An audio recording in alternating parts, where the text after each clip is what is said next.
This is CBN NewsWatch. And thank you so much for joining us for this first edition of CBN NewsWatch for Wednesday, May 22nd. I'm Ephraim Graham. Ahead today, talk of impeaching President Trump is increasing among Democrats in Washington. One person who's trying to calm that growing storm, House Speaker Nancy Pelosi. If the current tensions between the U.S. and Iran do lead to war, exactly what could Iran's military do? How powerful is it? We'll take a look. A weather emergency in the Midwest as more than 30 tornadoes touch down across the plains. And a young American leaves the comforts of her home in the U.S. and makes an impact by helping the most vulnerable in a remote corner of Africa. All those stories and more are ahead today in this edition of CBN NewsWatch. We want to begin with House Speaker Nancy Pelosi meeting congressional Democrats today, hoping to quiet the growing calls for impeaching President Donald Trump. This meeting comes as House Democrats issue more subpoenas for documents and testimony from former members of the Trump administration. George Thomas brings us this story. House Democrats, incensed that former White House counsel Don McGahn skipped a Judiciary Committee hearing on the Mueller report on Tuesday, have issued subpoenas for more ex-Trump administration officials, setting the stage for another showdown between Democrats and the White House. Now in the crosshairs, a close confidant and former White House Communications Director Hope Hicks and Annie Donaldson, former Chief of Staff to Don McGahn. House Judiciary Committee Chairman Jerry Nadler calling them critical witnesses who can testify to issues of obstruction of justice, corruption, and abuse of power. When this committee issues a subpoena, even to a senior presidential advisor, the witness must show up. Our subpoenas are not optional. But late Tuesday, Annie Donaldson said she won't be appearing either before Nadler's committee. All this prompting more House Democrats to join the growing chorus of those calling for impeachment proceedings. I see a lot more people that believe that impeachable offenses occurred and would like to see an impeachment inquiry. What we need to do is at least be on that track and at least be in the process of impeachment. House Speaker Nancy Pelosi opposes the move and is working to keep the leadership in line. CBN's chief political analyst David Brody saying the move could backfire against Democrats in 2020. Nancy Pelosi has seen this rodeo before.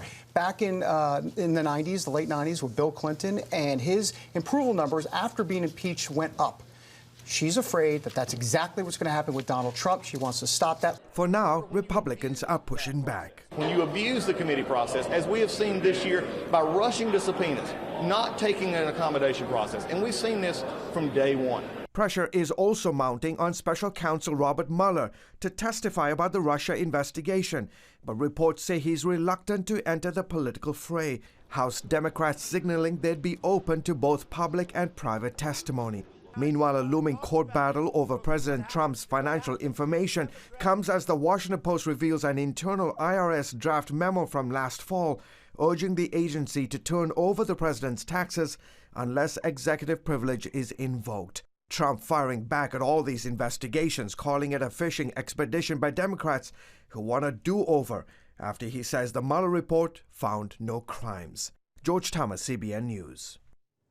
Democrats and Republicans are divided over the Trump administration's explanation of its heightened military response towards Iran. Secretary of State Mike Pompeo and Acting Defense Secretary Patrick Shanahan briefed members of Congress Tuesday. Shanahan told reporters they walked lawmakers through their actions after discovering credible evidence Iran was planning attacks against U.S. interests. We have deterred attacks based on our reposturing of assets, deterred attacks against American forces. Our biggest focus at this point is to prevent Iranian miscalculation. We do not want the situation to escalate. This is about deterrence, not about war. Some Democrats said the intelligence did not prove Iran is any more threatening than before. Texas Democrat Joaquin Castro suggested the administration's moves are deliberately provocative. GOP Senator Lindsey Graham disagreed. I think this has been a very measured response. We've been attacked for years by Iran. For 40 years they've been killing people, including Americans. Now we're at a point in time where we're pushing back against the regime and we're resetting the rules of engagement. The administration moved a carrier battle group and B-52 bombers into the region after seeing surveillance photos showing Iranian militia loading rockets onto small boats. While the war of words between President Trump and Iran continues, many Middle East experts say it is unlikely a war between the U.S. and Iran will break out. But the current situation raises that question. What are Iran's military capabilities? Our Middle East Bureau Chief Chris Mitchell brings us the answer to the question. President Trump fired the latest salvo in the war of words. We have no indication that anything's happened or will happen, but if it does, it will be met, obviously, with great force. We'll have no choice. An Iranian general fired back and tweeted, "We will give a crushing response to any aggression by our enemies." But are Iranian military threats like these credible or just bluster? Conventionally, Iran is actually quite weak. The reason the Islamic Republic of Iran has posed a threat to U.S. interests in the Middle East and to allied security in the Middle East for so long is because it is an asymmetric military powerhouse. Iranian expert Behnam Taleblu says Iran uses asymmetrical warfare through terrorism, proxies, and intimidation. Bloviating, hyperbole are actually core elements of Iran's security policy. Why? Again, because the Islamic Republic of Iran is hyper-cognizant of its own conventional military deficiencies.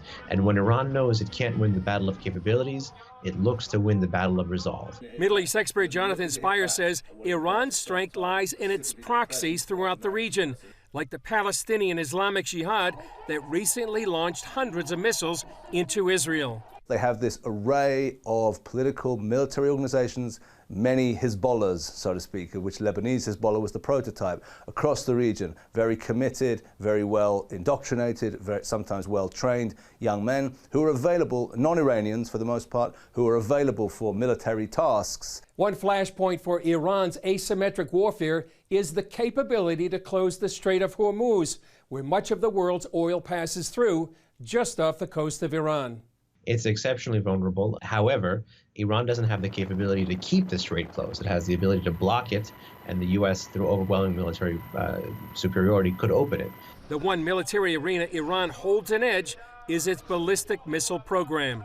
This is, again, an exceptionally important area because multiple U.S. directors of national intelligence have said that Iran has the largest arsenal of ballistic missiles in the entire Middle East. Given its strengths and weaknesses, Iran balances its hot rhetoric with cool, calculated geopolitical moves that make it a formidable adversary in the most dangerous region of the world.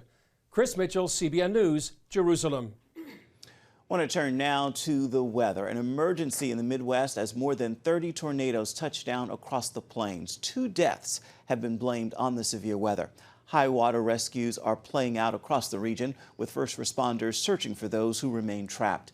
They're seeing as much as 5 feet of water in some places. The storm system spawned dozens of tornadoes across several states.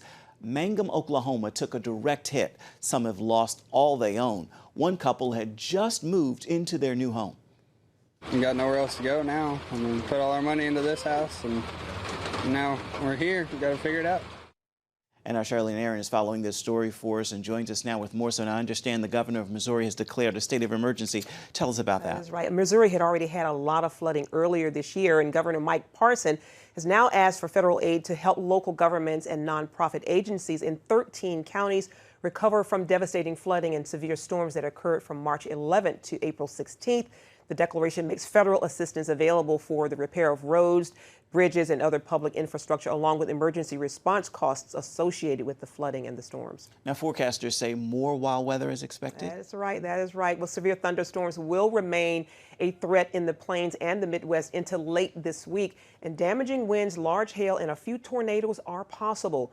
Flash flooding will also continue to be a very serious concern, so much prayer is needed for the Midwest. Indeed, indeed. Thank you so much for that report, Charlene. Nevada has approved a bill pushing to do away with the Electoral College system. The bill would require electors to cast their electoral votes to the winner of the popular vote. If signed by the governor, Nevada would join 15 states in the National Popular Vote Interstate Compact, a move which came about in the aftermath of President Donald Trump's victory in 2016. He won the electoral vote but didn't but did not win the popular vote. Now, this pact would not go into effect until enough states join to equal at least 270 electoral votes. That is the minimum needed to win a presidential election. With Nevada, the pact will only have secured 195 votes. A cyber attack has frozen about 10,000 of Baltimore city government computers 2 weeks after it hit the city on May 7th.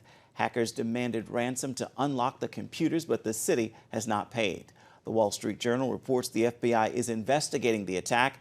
The city's mayor says it could be months before some computer systems are restored. The paper says the attack has stopped water bills and delayed the sales of homes. But key services like 911 have not been hurt. It is the second cyber attack on Baltimore in just 15 months. Coming up, the young American who moved to a remote corner of Africa to make an impact in the lives of the continent's most vulnerable. Stay with us.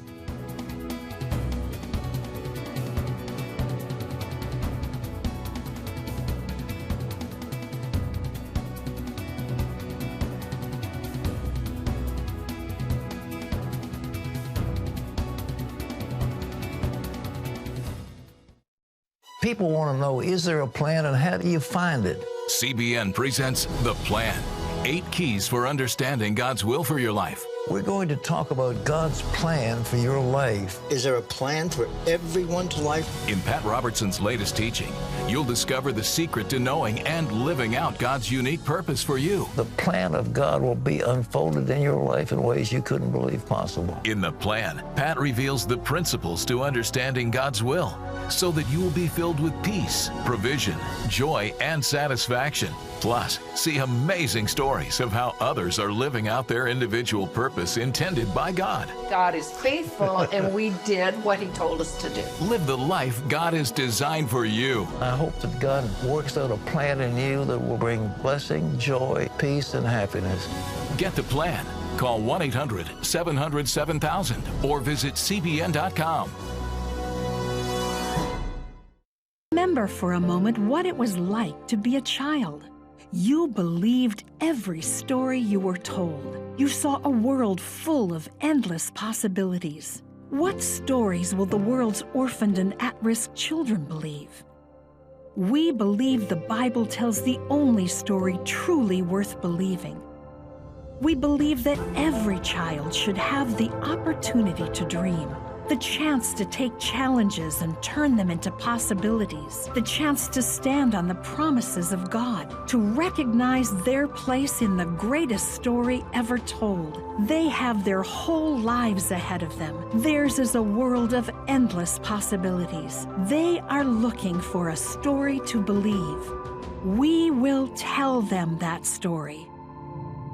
Will you join us?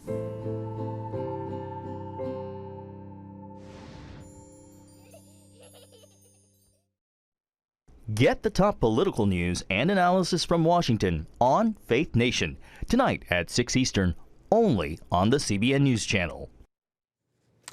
The woman in our next story decided to move from the comforts of her home in Maryland to a remote corner of Africa to change the destinies of its young people. In this week's episode of World Beat, our George Thomas introduces us to the college graduate who is touching countless lives of Africa's most vulnerable.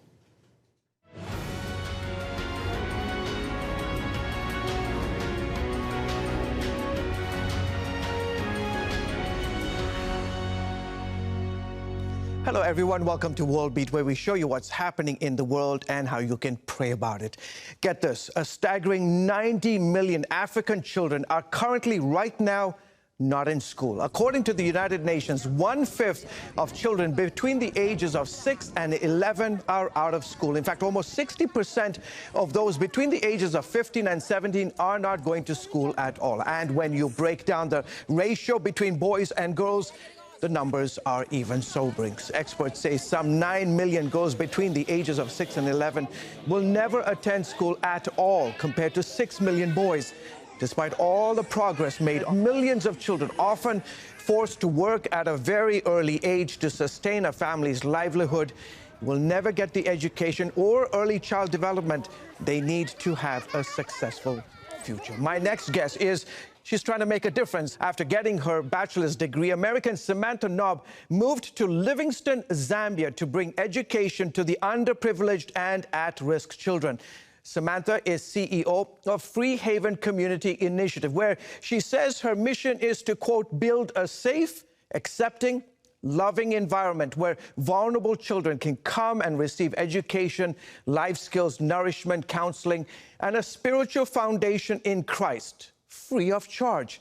Samantha, thank you so much for coming on the show. And Muli Bonji, may I say. Bueno Bonji. Thank you very much. That is actually Nyanja in the African language. I spent half my life in Zambia. So tell us, why are so many children in Africa not going to school? In Africa, there is not any free education for the children, so if the parents want their children to go to school, they have to pay for it themselves, and most parents are unemployed because they have not been educated themselves, so they can't afford to pay for their children to receive education. And this is the same situation in Zambia as well, right? Yes, in Zambia. How bad is it in Zambia? There are so many children just not receiving education. When I first went to volunteer there, I would teach in the morning, and the children would follow me home in the afternoon, just the community children who found out I was a teacher. And they're like, please, please teach us. We really want to learn. And that just really pulled at my heart and made me really want to help the children there and make a lasting impact. Yeah, and talk about that, Samantha. You made your first trip back in 2015 to Zambia, right after graduating from Regent University in Virginia Beach. What happened? What was the moment that sort of touched you and pulled on your heartstrings? Well, so as soon as I landed in Zambia in 2015, I could just feel God's presence, like, this is where I want you to be. And he really spoke to me more actually on my second trip when I went back and volunteered, because I felt him calling me to go back.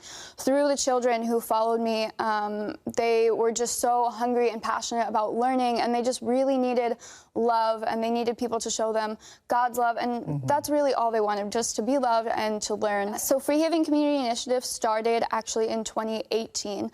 And previously I'd worked on a school before, but I just felt God calling me to continue on and to do more than education, to do counseling with the girls who have been sexually abused, and to do like a youth training center for the youth there, and just to do more than just education. So I felt the need to start an organization so that I could do the work that the Lord was calling me to do. And an important thing for all of this is that you are providing these services free of charge, which really makes a huge impact for these folks, right? Yes, and another thing, we were feeding them breakfast and lunch every day, and we want to continue that once we are able to buy land and build another school, because most of the children are malnourished, and the only time they eat is when we feed them at school.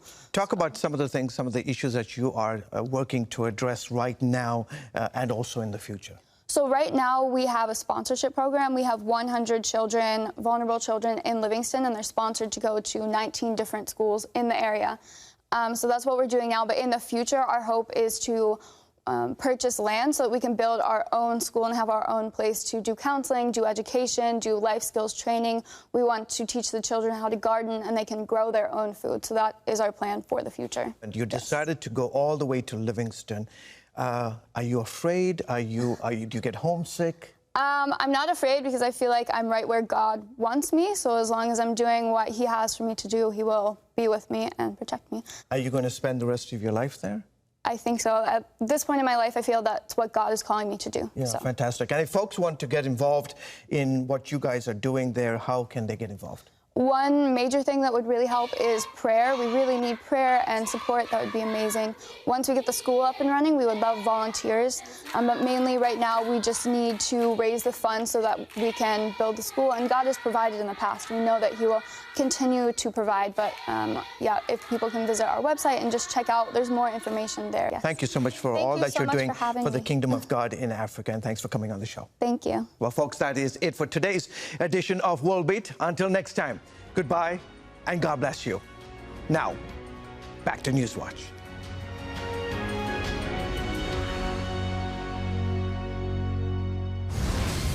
And still ahead here on Newswatch, we go on the set of the live-action remake of a Disney classic.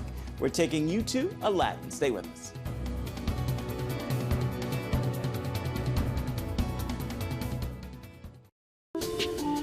It's about the competition. I kind of put that pressure on myself, and I think people had expectations. It's about overcoming. We use this phrase all the time, keep chopping. keep practicing hard. It's about going the distance. You know, I think as a father, it's my job, you know, to lead. Just be the best husband and father I can be. Watch Going the Distance with Sean Brown Saturday night at 7:30 on the CBN News Channel. Woohoo! Hi, Superbook fans. Here's something else you'll love.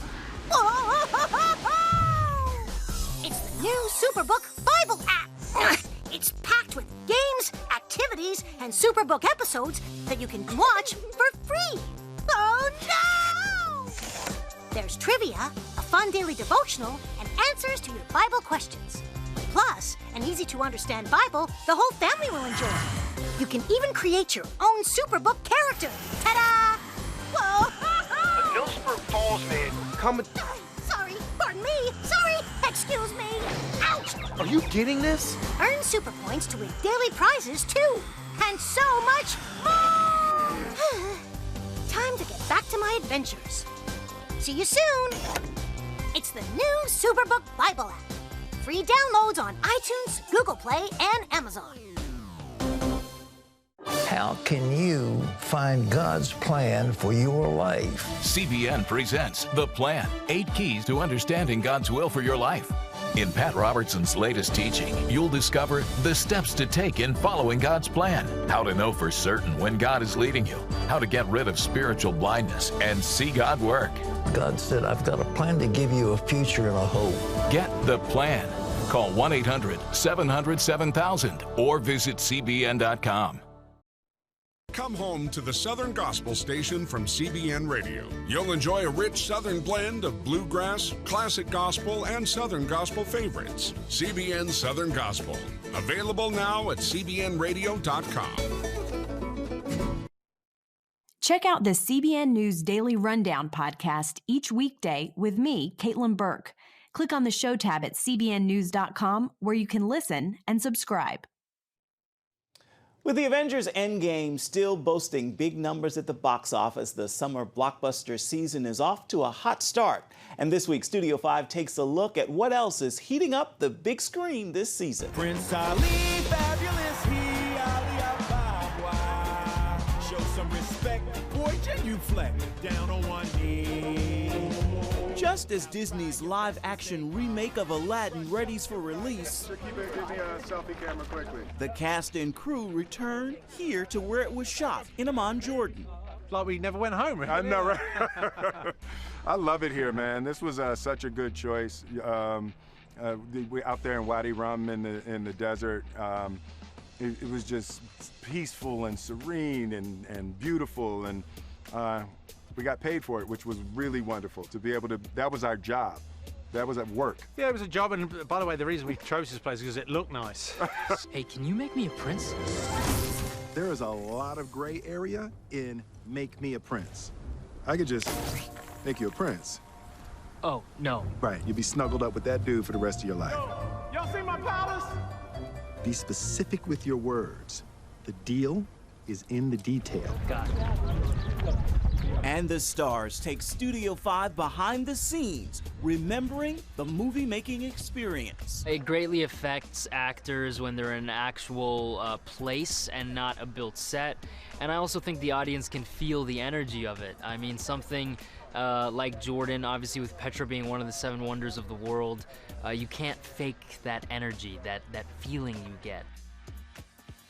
And you can see more of that and a preview of 5 more movies on the latest edition of Studio 5, plus a sit-down interview with country music legend Randy Travis. That's tonight at 9:30 Eastern on the CBN News Channel.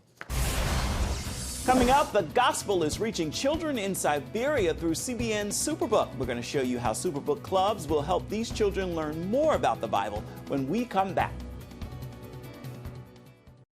People want to know, is there a plan and how do you find it? CBN presents The Plan, 8 Keys for Understanding God's Will for Your Life. We're going to talk about God's plan for your life. Is there a plan for everyone's life? In Pat Robertson's latest teaching, you'll discover the secret to knowing and living out God's unique purpose for you. The plan of God will be unfolded in your life in ways you couldn't believe possible. In the plan, Pat reveals the principles to understanding God's will so that you will be filled with peace, provision, joy, and satisfaction. Plus, see amazing stories of how others are living out their individual purpose intended by God. God is faithful, and we did what he told us to do. Live the life God has designed for you. I hope that God works out a plan in you that will bring blessing, joy, peace, and happiness. Get the plan. Call 1-800-700-7000 or visit CBN.com. Remember for a moment what it was like to be a child. You believed every story you were told. You saw a world full of endless possibilities. What stories will the world's orphaned and at-risk children believe? We believe the Bible tells the only story truly worth believing. We believe that every child should have the opportunity to dream, the chance to take challenges and turn them into possibilities, the chance to stand on the promises of God, to recognize their place in the greatest story ever told. They have their whole lives ahead of them. Theirs is a world of endless possibilities. They are looking for a story to believe. We will tell them that story. Will you join us?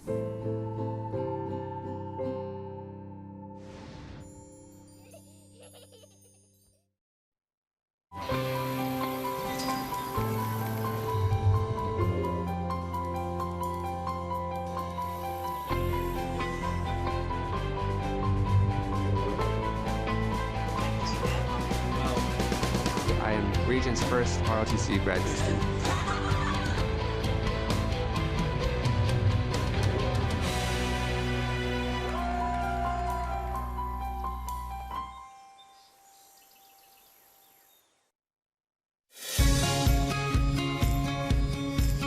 Young people, millennials, are flocking to church. It's not an exaggeration to say that we love to meet them and that we love to know their stories. Children in Siberia are learning about the gospel through Superbook. CBN's Russian Superbook team spent 10 days in the Siberian city of Amos.